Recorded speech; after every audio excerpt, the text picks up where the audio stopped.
Ads లేకుండా latest episodes చూడండి.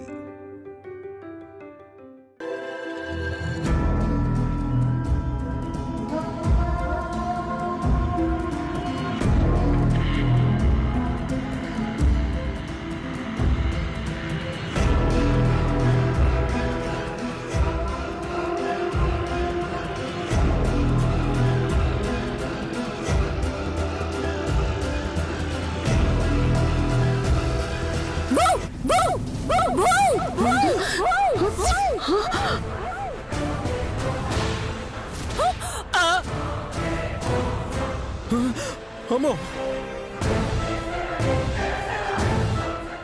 అలా అరిచేవెందుకే?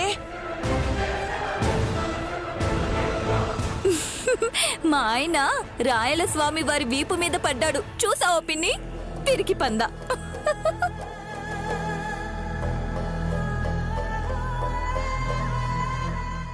వారు లేకపోతే నిప్పళ్ళు రాలగొట్టేదాన్ని. ఊరుకో అక్క, అలా చేయకూడదు. వీళ్ళు ఇష్టానుసారంగా చేయొచ్చా మరి? వదినా please be calm. Okay cool. అమ్మా పాప చేపట్టుకో, ఫ్లవర్ ఇచ్చేస్తే ఎండకి తీసుకెళ్తా కాసేపు. అలాగే నాన్న.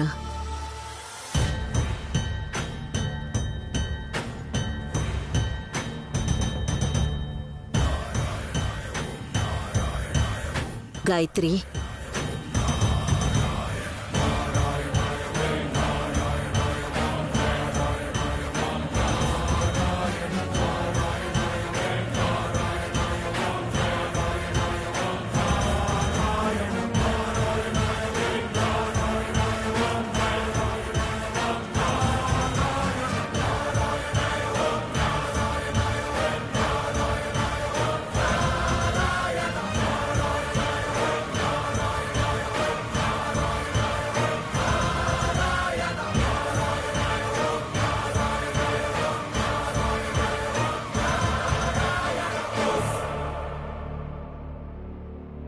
ఏమీ కాలేదు. అయితే గాయత్రీదేవి సుమన గర్భాన్ని ఆశ్రయించిందా? స్వీట్ బేబీ, ఈ ఫ్లవర్ కన్నా నువ్వే బ్యూటిఫుల్ గా ఉన్నావు గాయత్రి. వాళ్ళ నానమ్మల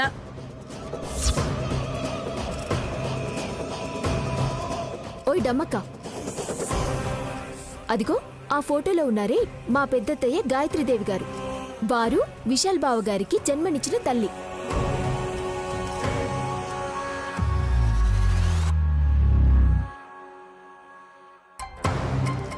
దత్తత తీసుకుంటే తండ్రి అవుతారేమో కానీ వాళ్ళమ్మలు, అమ్మమ్మలు, జేజమ్మలు, నానమ్మలు అందరూ రక్త సంబంధీకులేం అయిపోరు.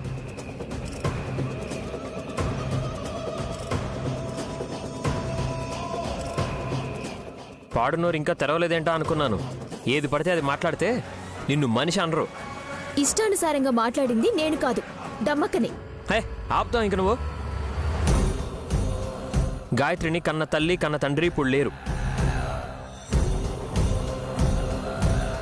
వాళ్ళ తల్లిదండ్రులు ఒకప్పుడు ఉండనే ఉంటారు కదా. ఆ పాపని కన్న తండ్రికి కన్న తల్లిలా ఉందని దమ్మకి చెప్తే నువ్వెందుకు గింజుకుంటున్నావు? డమ్మక్క చూసినట్టే చెప్తుంది మరి. చెల్లి, ఇక చాలు. ఎవరు ఒప్పుకున్నా ఒప్పుకోకపోయినా గాయత్రి పాప దిష్టికి బైర్లు కమ్మే అంత అందంగా ఉంది. అంతెందుకు నైని, పాప మా అమ్మ గాయత్రీదేవిలానే ఉందని నేనంటాను. ఎవరైనా అడ్డుపడతారా? అభ్యంతరం చెప్తారా?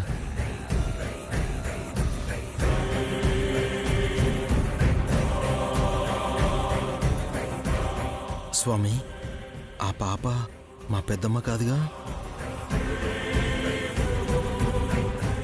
మమ్మీ వచ్చి పని అయిపోయింది. ఆ పూలు ఇంటి మూలల్లో పెడతాం స్వామి. ఇంకేమైనా మంత్రించాలా? స్వామి, మా చిన్న కోడలికి మళ్ళీ పిల్లలు పుట్టే అవకాశం వచ్చింది. ఏ దిష్టి పడకుండా 9 నెలలు పూర్తయి సజావుగా కాన్పయ్యేలా ఏదైనా మంత్రించి ఇవ్వండి స్వామి. అంతా మంచి జరుగుతుంది అత్తయ్య. స్వాములు మహానుభావులు, కాదనకూడదు నైని. అవునక్క, దిష్టి తగిలే మొదటి కాన్పులో బిడ్డను దక్కించుకోలేకపోయాను. ఈసారి అలా అయితే నేను బతకను.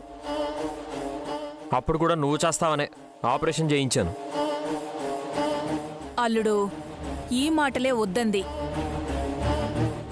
5 నిమిషాలు ఉండవయ్యా, మహాత్ములు ఎంతసేపని ఉంటారు? కృష్ణార్పణం. ఇది నోట్లో వేసుకో అమ్మా.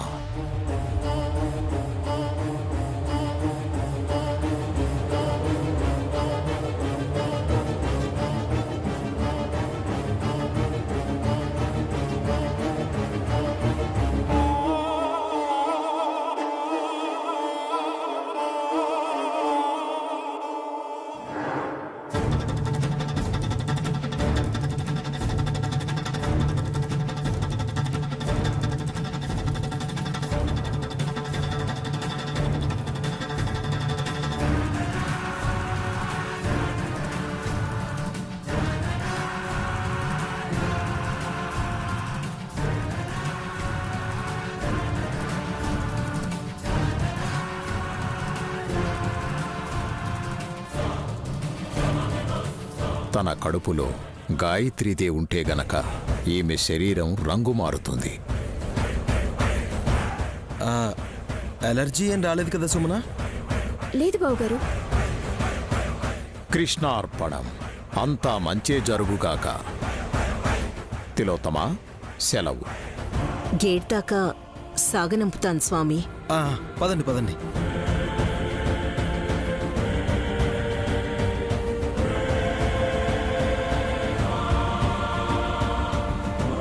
నైని,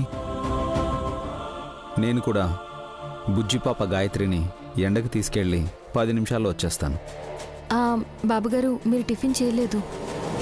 స్వామివారు వచ్చిపోయారు కదా, కడుపు నిండిపోయింది.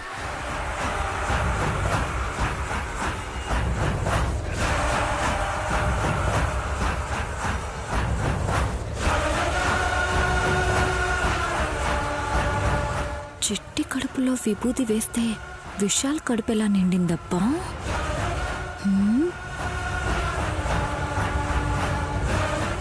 ఏది ఏమైనా నువ్వు అదృష్టవంతురాలివే సుమ్మి.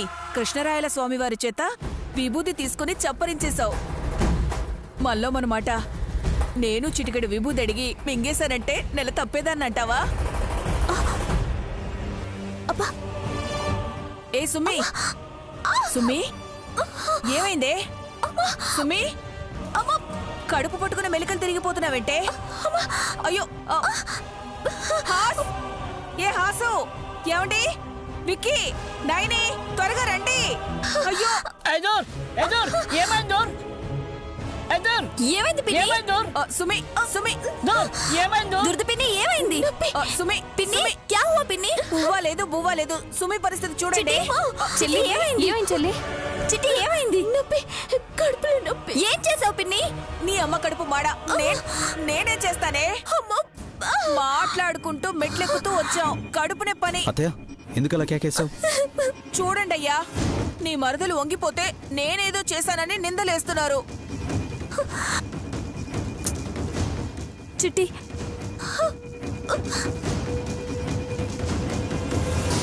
సుమన, ఏమైంది? కడుపు నొప్పని ఎన్నిసార్లు చెప్పాలి విక్రాంత్? ఏమైంది ఏమైందని ప్రతి ఒక్కరూ అడిగితే ఎన్నిసార్లు చెప్తుంది?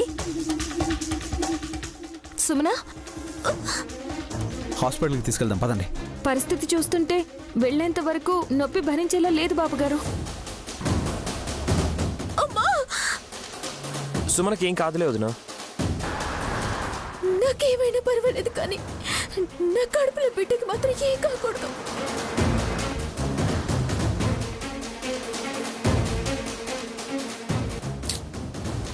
బీజం ఉంటుంది, బిడ్డెక్కడుంటుంది?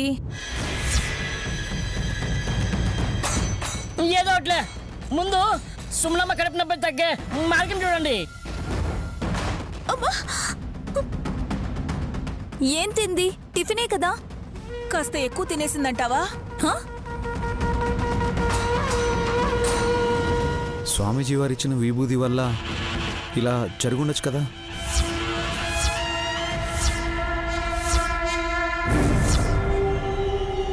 అత్తయ్యకి మా చెల్లెల మీద ద్వేషం లేదు బాబుగారు. నిందలేస్తూ కూర్చుంటే సుమ్మి ప్రాణం గాల్లోకి తేలిపోతుంది. చెల్లి చిట్లే సుమ్మి. పాపం ఎంత నొప్పిగా ఉందో. ఏం చేయాలో పాలు పోవడం లేదు. పాలు పోవడం లేదు, నీళ్లు రావడం లేదని చేతులు పిసుక్కుంటే సుమ్మి గుటుక్కుమంటుందే.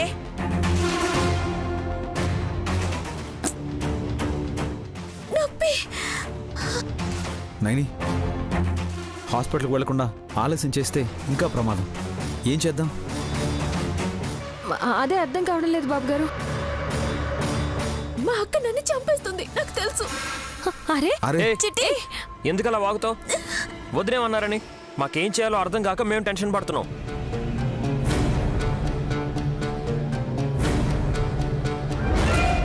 నువ్వే చేయగలవు నైని.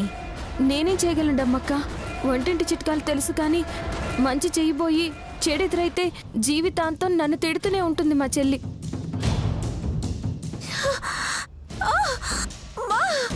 నైని, అలాంటావేంటి? డాక్టర్ దగ్గరికి వెళ్దాం అంటే అంత టైం ఉండదు అంటావు. ఏం చేద్దామని? నా కడుపులో బిడ్డ ప్రాణం పోవాలని మా అక్క ఆలస్యం చేస్తుంది. అబ్బా చెల్లి, ఏం జరిగినా నిన్నే అంటారు. అమ్మవారి మీద భారం వేస్తే నొప్పి దూరం అవుతుంది. అర్థమైంది, నేను ఇప్పుడు వస్తాను. అమ్మా త్వరగా రామ్మా. సుమనమ్మా. అమ్మ అమ్మ అంటోంది. వీళ్ళ అమ్మనైనా పిలిపించాల్సింది.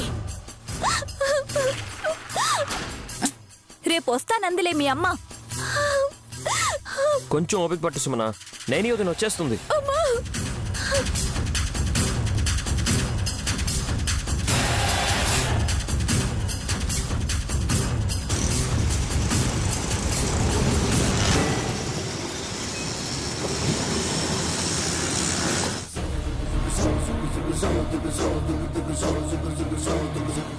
చెప్పండి స్వామి. ఏంటి చెప్పేది? అరే, ఆ గెటప్లోకి వచ్చినందుకు నాకు థ్యాంక్స్ చెప్పరా? ఏం పర్లేదులే స్వామి. అలాంటి ఫార్మాలిటీస్ ఏం అవసరం లేదు. రే, నువ్వు నోరు మూసుకుంటావా? శాస్త్రి గారి మనవరాలు గాయత్రక్క కాదని ఇంకోసారి కూడా నిర్ధారణ అయింది. సుమన కడుపులో పడ్డ కాయ నా భౌతిక కాయాన్ని చీల్చేదా కాదా అని అడుగుతున్నాన్రా. కంగారు పడాల్సిందేమీ లేదు తిలోత్తమా. సుమన గర్భంలో నివాసితమైన జీవి గాయత్రీదేవి ముమ్మాటికి కాదు. అంత ఖచ్చితంగా ఎలా చెప్పగలరు స్వామి? ముందు అది చెప్పండి. విభూది వాడాను కదా. మీరు వాడలేదు, సుమన వచ్చి నోట్లో పడేసుకుంది. రే, ఆయన్ని పూర్తిగా చెప్పనివ్వరా? సరే మమ్మీ. సుమన స్వీకరించిన విభూది కడుపులోకి వెళ్ళగానే ప్రభావం చూపిస్తుంది. గర్భంలో గనక గాయత్రీదేవి ఆశ్రితురాలై ఉంటే ఊరికే ఉండదు. ఆ జీవి రక్త కణాలతో పోరాటం మొదలు పెడుతుంది. ఆ వెంటనే సుమన శరీరం బూడిద రంగులోకి మారిపోతుంది. కానీ అలా జరగలేదు.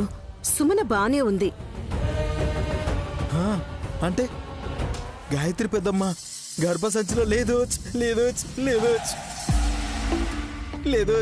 అమాయక, అక్కడ లేదు అంటే ఇంకెక్కడో ఉందని అర్థం కదా. ఓ అవును స్వామి, మా పెద్దమ్మ ఇంకెక్కడో ఉందైతే. ఎక్కడైనా ఉండనీలే, ఇంట్లో అయితే లేదు కదా. అస్సలు లేదు మమ్మీ. ఫ్లవర్ తీసుకుని గాయత్రి పాప అరచేతి మీద నువ్వు పామావు కదా. Just nothing happen you know.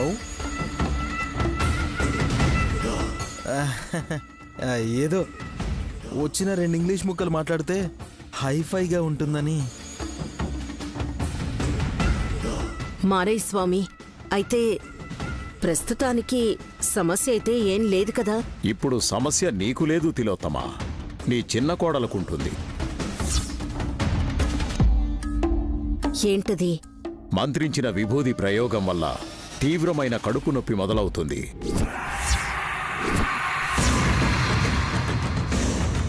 భరించలేని నొప్పితో విలవిలలాడిపోతుంది Sumana. Oh my god. Chitti 2 నిమిషాలు ఓపిక పట్టు. చిట్టి, కడుపులో బిడ్డకి ఏదైనా జరిగితే మా మమ్మీనే నిందిస్తారు కదా స్వామి. రేయ్, పరీక్షించమన్నారా? చేశాను. ప్రాణం తీయమంటే తీసేస్తారా? లక్షణంగా. రాక్షసుల్లా ఉన్నారేంటి స్వామి మీరు? రేయ్, నువ్వాగరా. మారయ్య స్వామి, నా కోడలి కడుపు నొప్పి తగ్గే మార్గం లేదా? అంతా అమ్మవారి దయ. ఉంటాను.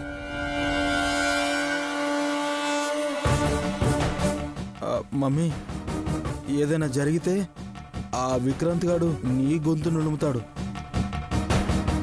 అది కాదురా, సుమన కడుపులో గాయత్రీదేవి లేనప్పుడు తనని కాపాడుకుంటే ఆస్తి వస్తుంది కదా. సుమనకి, మనకు కాదు. రేయ్, నా ప్లాన్ నీకెప్పుడూ అర్థమై చావదు. సుమన చచ్చేలా ఉంది, పద. వస్తున్నాను.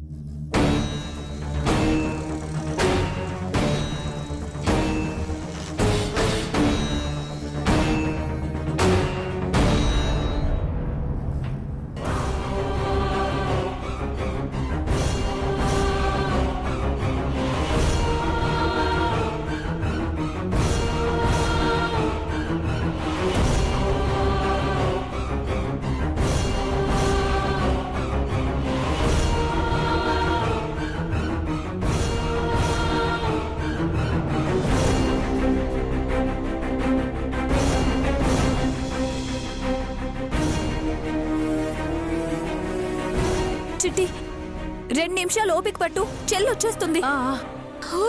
నా సవాణి చూస్తుందా? బా, అరే వస్తుందిలే. ఎందుకలా మాట్లాడతావు? నైని, త్వరగా రా నైని. వస్తున్నాను బాపు గారు, 1 నిమిషం. సుమన, సుమన. సుమన, నొప్పి ఎక్కువైపోయిందా? అంటే కడుపు నొప్పి వస్తుందని నీకు ముందే తెలుసా?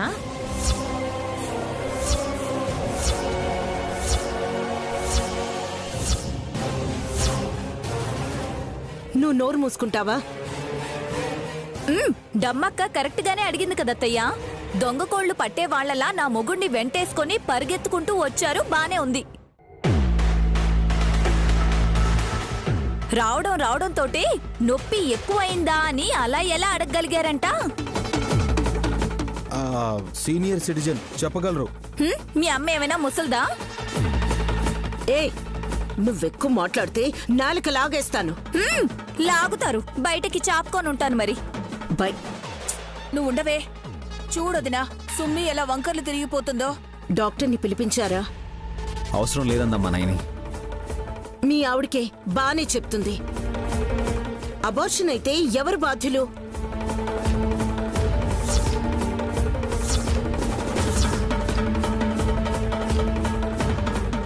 అబార్షన్ అవుతుంది అత్తయ్య? నా బిడ్డ నాకు దక్కదా? అరే 9 నెలలు కూడా నిండుకుండా ఇలా జరుగుతుందంటే భగవంతుడా. హెచ్చి, నెగటివ్ గా ఎందుకు మాట్లాడతారు? ముంచేవాళ్ళు మంచి చేస్తారా? అమ్మా, నువ్వు ఆ తెల్ల డ్రెస్ స్వామీజీని తీసుకురాకపోయింటే బాగుండేది. తీసుకొస్తే ఏమైందని? ఆయన ఇచ్చిన విభూతి వల్లే ఇలా అయిందనుకుంటున్నారు మమ్మీ వీళ్ళు.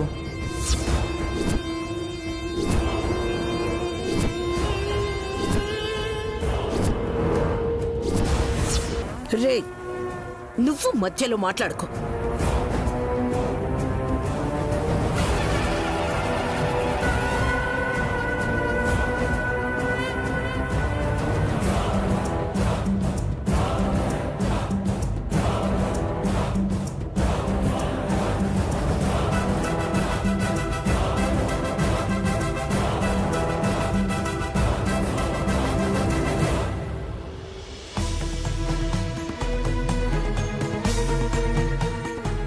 అమ్మగారు అమ్మవారి ఫోటో దగ్గరికి వెళ్ళి తులసాకులు తీసుకొచ్చి నా చెల్లెలకి తినిపిద్దామనుకున్నాను.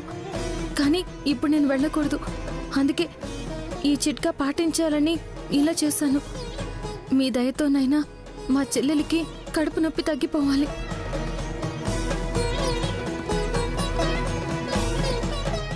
చిట్టి ఊరుకో. అబ్బా అమ్మ కాదే అక్క అనవే. అక్కర్లేదు అత్తయ్య, వదిన తీసుకొస్తుంది. నైని ఏంటది? వేడి నీళ్లలో పుదీనా ఆకులు వేసి మరిగించి తీసుకొచ్చాను బాబుగారు.